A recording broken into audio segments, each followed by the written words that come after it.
Bom dia. Na sequência do nosso planejamento, hoje a gente vai começar o módulo 3. Vamos começar pela aula 1, que é uma aula bem importante. Então, hoje a gente vai falar sobre algo que impacta diretamente a qualidade do que entregamos aos nossos pacientes: a padronização no ultrassom de nervos periféricos. Padronizar não é burocratizar, é garantir que o exame que realizamos aqui tem o mesmo valor quando interpretado em outro serviço por outro profissional em outro momento. É o que transforma uma avaliação operador-dependente em um método confiável e reprodutível. E essa padronização, ela vai além da técnica. Ela é o que permite uma comunicação precisa entre ortopedistas, neurologistas, neurocirurgiões e radiologistas, todos falando a mesma linguagem, com os mesmos critérios diante do mesmo paciente. Ao longo dessa aula, nós vamos entender onde estamos hoje, quais avanços já foram conquistados e para onde caminhamos, e quais desafios ainda precisamos enfrentar. Então, onde estamos hoje? O ultrassom neuromuscular está em franca expansão. O exame é dinâmico, acessível e não invasivo. Ele tem tudo para se tornar uma ferramenta fundamental no diagnóstico das neuropatias. Mas esse crescimento trouxe um problema que não dá para ignorar, que é a falta de padronização. Hoje, diferentes profissionais usam referenciais anatômicos distintos, limites da normalidade de CSA que simplesmente não conversam entre si, produzindo laudos que dizem coisas diferentes sobre o mesmo nervo no mesmo paciente. E quando o médico solicitante recebe laudos inconsistentes, o método perde credibilidade. A solução para isso passa por protocolos rigorosos, reprodutíveis, fundamentados em consensos internacionais. E é exatamente isso que vamos construir ao longo deste curso. Mas antes de ir para os protocolos, precisamos entender de onde vem essa divergência na literatura, porque ela tem razões concretas de existir. E de onde vem essa inconsistência? Um dos seus pilares está na própria literatura. Os valores normais da CSA variam significativamente entre os estudos publicados. Isso não é por acaso, existem razões para isso. Primeiro, as diferenças populacionais como etnia, IMC, idade e até mesmo gênero influenciam diretamente o tamanho dos nervos. Um valor normal para uma população asiática pode não se aplicar a uma população europeia e vice-versa. Segundo, a falta de uniformidade na própria técnica de medida. Estudos diferentes usam referenciais anatômicos diferentes para realizar as medidas dos nervos periféricos. E essa variação metodológica, aparentemente sutil, gera diferença numérica relevante. Terceiro, as variações de equipamento. Transdutores com frequências e resoluções diferentes produzem imagens diferentes e, consequentemente, medidas diferentes. Diante desse cenário, fica claro que apostar em um número mágico isolado é arriscado. Um valor de corte tirado de um único estudo pode não refletir a realidade do paciente que está à nossa frente. É por isso que precisamos de dois alicerces: a padronização técnica rigorosa, para garantir que estamos todos medindo da mesma forma, e os métodos de comparação interna, que abordaremos na sequência, para que o próprio paciente seja o seu controle, blindando a nossa avaliação contra essas variáveis externas.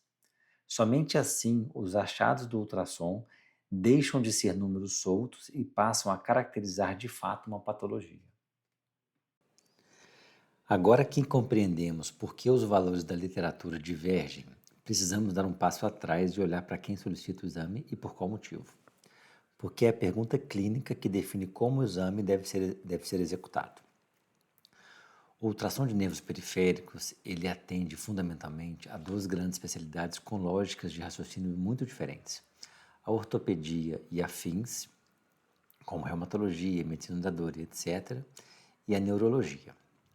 A ortopedia e afins, esses profissionais, eles pensam em termos de local. A pergunta desses profissionais é: onde está o problema? Ele busca alterações mecânicas e estruturais em pontos específicos, uma síndrome compressiva, uma lesão traumática, um nervo aprisionado por uma fratura ou por um retináculo espessado.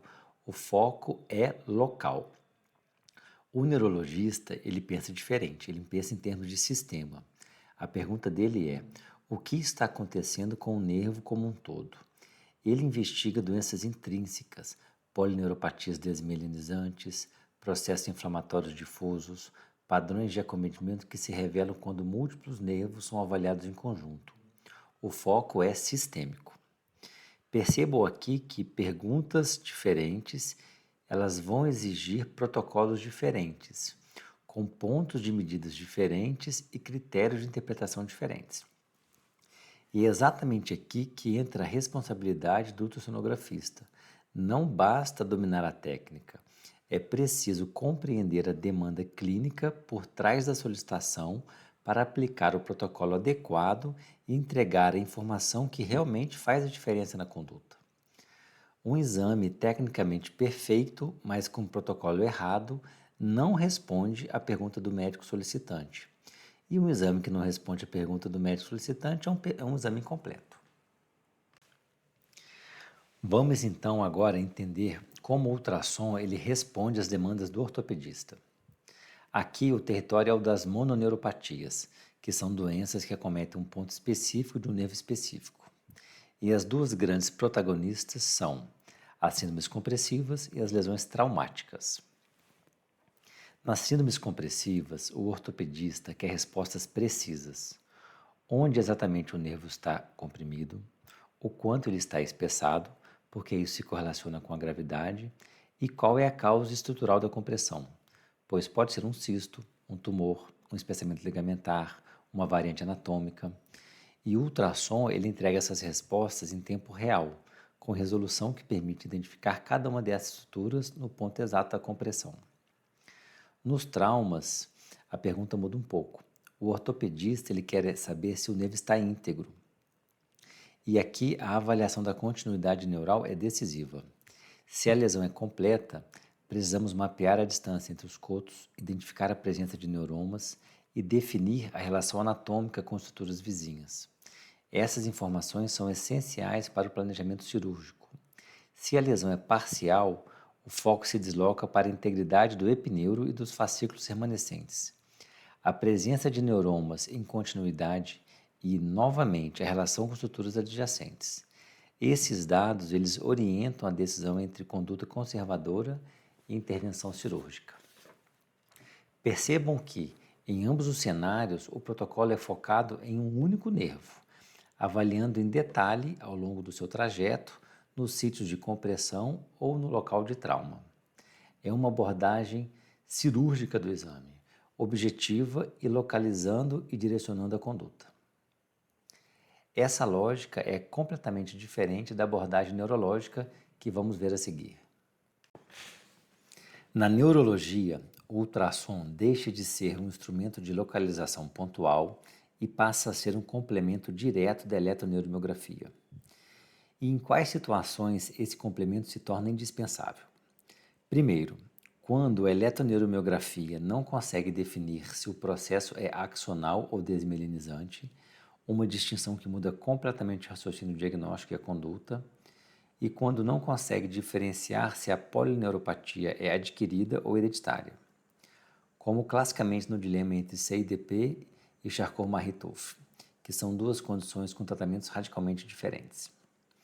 Nesses cenários, o ultrassom revela padrões morfológicos que a eletrofisiologia sozinha não alcança.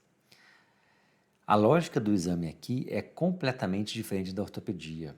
Não estamos buscando um ponto de compressão em um nervo isolado. Estamos investigando o comportamento do nervo como sistema. Por isso, o protocolo deve ser sistêmico, uma avaliação ampla de múltiplos nervos em diferentes segmentos, incluindo plexos e raízes cervicais. A CSA é medida em pontos anatômicos fixos, pré-determinados e distantes de pontos de compressão conhecidos, para que o valor reflita o estado intrínseco do nervo e não uma alteração mecânica local. É essa abordagem panorâmica que permite identificar padrões, espessamento difuso, espessamento multifocal, assimetrias entre nervos, que vão direcionar o diagnóstico etiológico. Existem hoje protocolos específicos para polineuropatias já validados na literatura, e nós vamos aprofundá-los em um modo dedicado na sequência do curso. A necessidade de padronizar no ultrassom neuromuscular não é nova, mas a resposta a essa necessidade ganhou forma concreta nos últimos anos, com a publicação de 2 consensos internacionais que representam um divisor de águas. Em 2023, Taufik e colaboradores estabeleceram a padronização da técnica e dos protocolos de exame, definindo como o ultrassom deve ser realizado.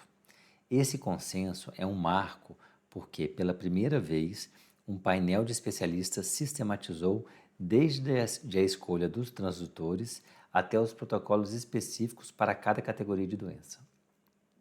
Em 2025, Pelosi e colaboradores complementaram esse alicerce ao estabelecer as indicações formais para o método, definindo quando o ultrassom deve ser solicitado. Não mais como ferramenta opcional, mas como exame obrigatório em cenários clínicos específicos. Juntos, esses 2 consensos respondem a 2 perguntas fundamentais da prática clínica: como fazer e quando indicar. São um primeiro passo e um passo decisivo rumo a uma padronização que precisa ser continuadamente ampliada, para que o exame que realizamos hoje seja reprodutível amanhã, em qualquer centro, por qualquer examinador. O consenso de 2023 estabeleceu diretrizes técnicas gerais, que são o alicerce da reprodutibilidade do ultrassom neuromuscular. Sem padronização técnica, qualquer medida perde valor. Primeiro, é obrigatório o uso de transdutor linear de alta frequência entre 12 e 18 MHz. Essa faixa garante a resolução espacial necessária para individualizar fascículos e delimitar o epineuro com precisão. Segundo, o transdutor deve estar estritamente perpendicular ao eixo longo do nervo. Qualquer angulação oblíqua gera anisotropia, que distorce a imagem e compromete a medida da CSA. Terceiro, a medida da CSA deve ser realizada pela borda interna do epineuro, excluindo o halo hiperecogênico externo. Esse detalhe é sutil, mas é o que separa uma medida confiável de uma medida superestimada. E, por fim, sempre que possível, devemos comparar com o lado oposto e, em casos selecionados, realizar manobras dinâmicas para avaliar o comportamento do nervo em movimento. Esses 4 quesitos, transdutor, posicionamento, técnica de medição e comparação bilateral, formam a base que rege o ultrassom neuromuscular e também o nosso curso. A grande contribuição do consenso de Taufik e colaboradores foi justamente criar protocolos distintos para categorias diferentes de doença. A indicação clínica define o protocolo, e cada protocolo tem uma lógica própria. Nas mononeuropatias focais, o foco é a compressão. A técnica exige varredura contínua do nervo ao longo do seu trajeto, com medição da CSA em pontos de máximo espessamento. O objetivo é localizar e quantificar a lesão focal. Nas polineuropatias, a abordagem muda completamente. Torna-se sistêmica. Medimos a CSA em múltiplos nervos, em pontos anatômicos fixos e padronizados, propositadamente distais de sítios de compressão conhecidos. O objetivo aqui é detectar um padrão difuso de acometimento. E nas plexopatias braquiais, a avaliação se desloca para o nível proximal, detalhando raízes cervicais e troncos do plexo. O objetivo é mapear a extensão e a topografia da lesão. Essa separação de protocolos não é apenas didática, é o que garante uma investigação eficiente e reforça um princípio que vai nos acompanhar ao longo de todo o curso. É a indicação clínica precisa que determina qual protocolo aplicar a cada paciente. O consenso de Pelosi e colaboradores estabeleceu situações em que o ultrassom neuromuscular deixa de ser complementar e passa a ser obrigatório. A primeira é quando a eletroneuromiografia não consegue diferenciar um processo axonal de um processo desmielinizante. Nesse cenário, o padrão de espessamento neural ao ultrassom pode ser o elemento decisivo para definir a natureza da lesão. E segundo, é quando a eletroneuromiografia não consegue distinguir um processo adquirido de um processo hereditário, como na diferenciação entre CIDP e Charcot-Marie-Tooth. Aqui, o ultrassom revela padrões de acometimento distintos que a eletrofisiologia isoladamente não consegue separar. São exatamente nessas lacunas diagnósticas que o ultrassom se torna indispensável no arsenal do neurologista. Continuando com as situações em que o ultrassom neuromuscular deixa de ser complementar e passa a ser obrigatório, segundo Pelosi e colaboradores, nós também temos a neuropatia vasculítica, em que o ultrassom é obrigatório porque consegue identificar alterações sutis e focais que outras modalidades podem não detectar. A síndrome de Guillain-Barré, especialmente quando a eletroneuromiografia inicial é normal ou inconclusiva, pois nesses casos o ultrassom do plexo braquial se torna um aliado crucial, revelando espessamento neural que ainda não se manifestou eletricamente, e em crianças com mucopolissacaridoses. Nessa população, o ultrassom é a ferramenta de escolha para o rastreamento precoce da síndrome do túnel do carpo, permitindo intervenções oportunas antes que o dano neural se instale. E aqui vale reforçar uma regra fundamental. Nas polineuropatias, a avaliação deve ser mais ampla, com pelo menos 2 nervos dos membros superiores avaliados. Existem protocolos específicos na literatura para essa abordagem e os discutiremos em detalhe futuramente. Agora que entendemos um pouco mais sobre a utilização do ultrassom no universo da ortopedia e da neurologia, surge uma questão crucial. Como lidamos com a variabilidade dos valores de referência da CSA na literatura? Todos sabemos que a medida da CSA é o parâmetro isolado mais importante, mas podemos e devemos refinar essa avaliação.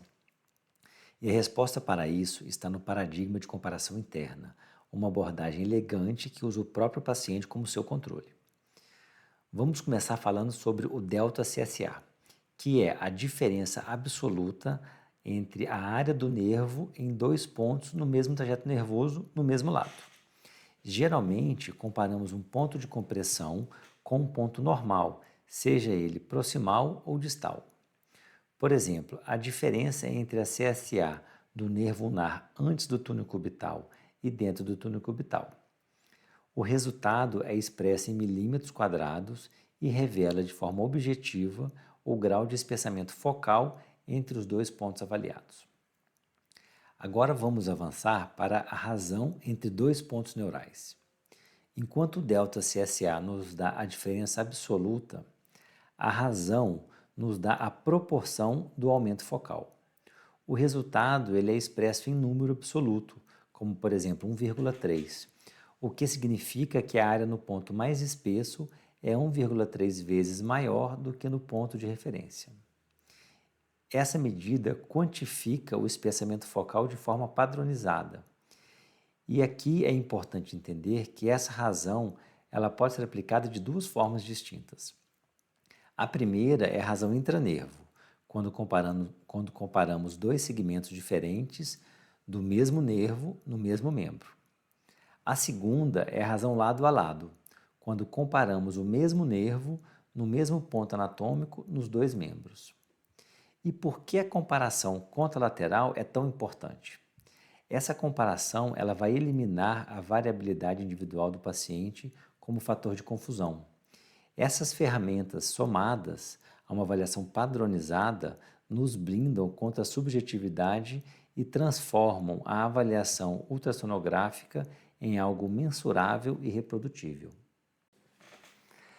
Agora que temos um panorama geral sobre a ultrassonografia dos nervos periféricos, quero apresentar como este curso está organizado, porque a sua estrutura foi desenhada para seguir a lógica que acabamos de discutir. O curso está dividido em módulos que vão do básico ao avançado, com conteúdo teórico e prático integrados.